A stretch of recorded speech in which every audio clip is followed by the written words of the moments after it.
नमस्कार दोस्तों, मेरा नाम राजेश है और मेरे चैनल में आपका स्वागत है। आज हम बात करेंगे कंट्रीज़ के सोशल और पॉलिटिकल सिस्टम्स के बारे में, जो कि चार प्रमुख आते हैं, जिसमें है कम्युनिज्म, सोशलिज्म, फैशिज्म और कैपिटलिज्म।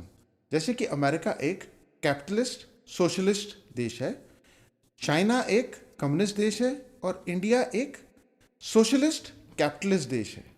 दोस्तों, सबसे पहले बात करेंगे कैपिटलिज्म के बारे में। यह शुरू हुआ था 15वीं शताब्दी में।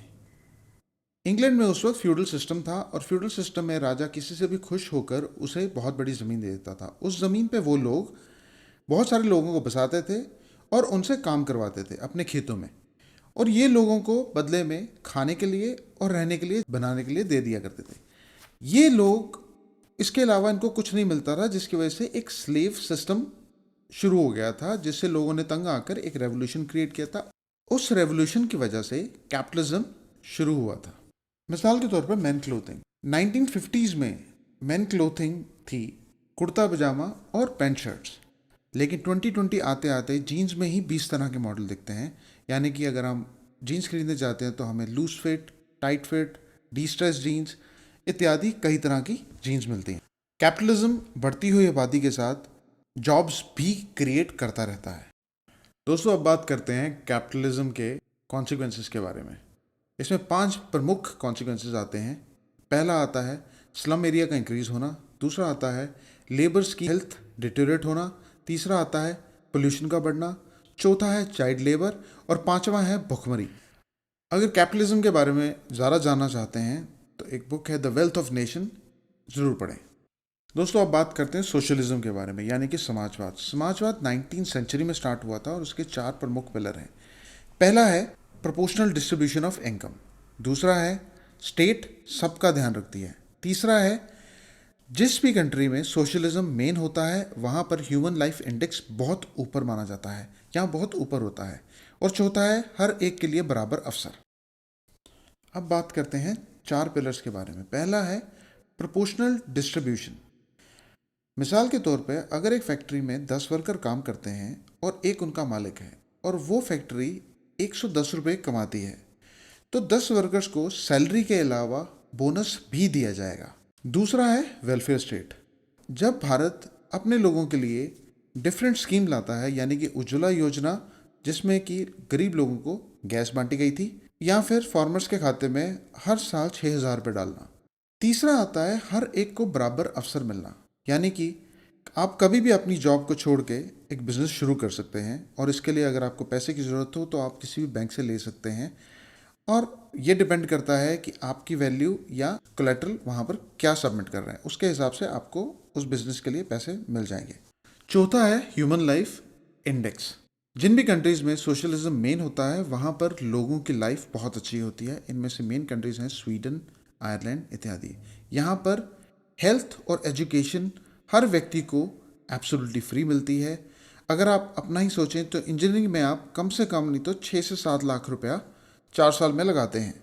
अगर वही आपको फ्री में दी जाए तो बहुत कम बर्डन आपकी फैमिली पे पड़ेगा। इसे यूटोपिया भी कहा जाता है, यानी कि आदर्श समाज।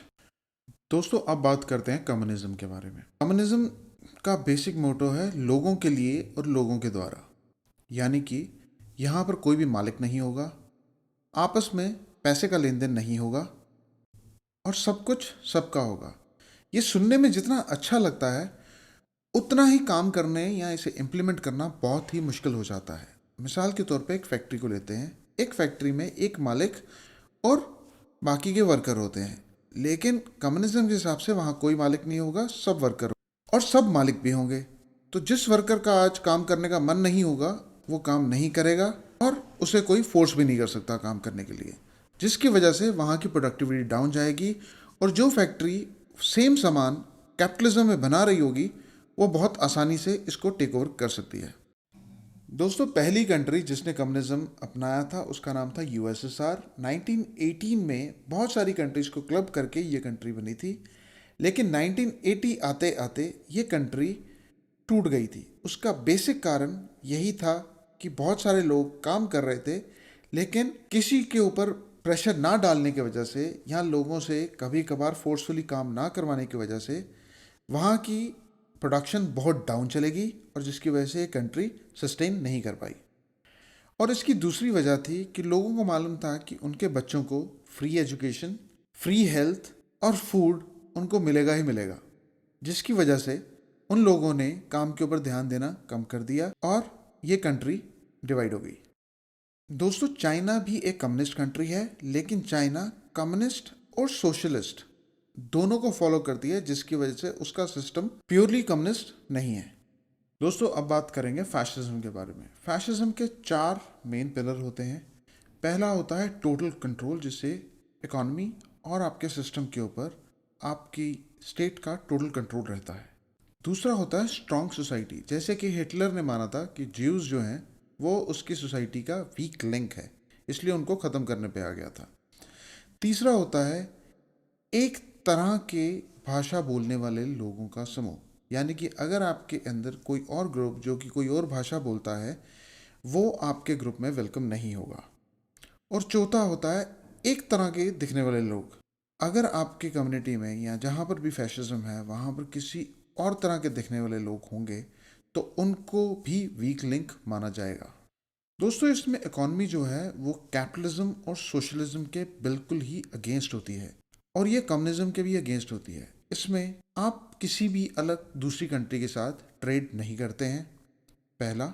दूसरा, आप अपनी फैक्ट्री में उतना ही सामान बनाएंगे जितना आपकी कंट्री में रिक्वायरमेंट है। और तीसरा, सेल्फ रिलायंस, यानी कि आप कुछ भी आपकी कंट्री को रिक्वायरमेंट है वो आप खुद ही बनाएंगे, आप किसी और कंट्री से नहीं लेंगे। अब एग्जाम्पल के तौर पे आप नॉर्थ कोरिया को देख सकते हैं, वो किसी भी कंट्री के साथ ट्रेड नहीं करती है। दोस्तों, हिटलर एक फैशिस्ट लीडर था, जिसकी वजह से उसके टाइम पे बनी हुई हर फैक्ट्री, हर इंडस्ट्री फैशिज्म से प्रभावित है। मिसाल के तौर पे आप वॉक्सवैगन को ले सकते हैं। वॉक्सवैगन का मतलब होता है जनता की गाड़ी।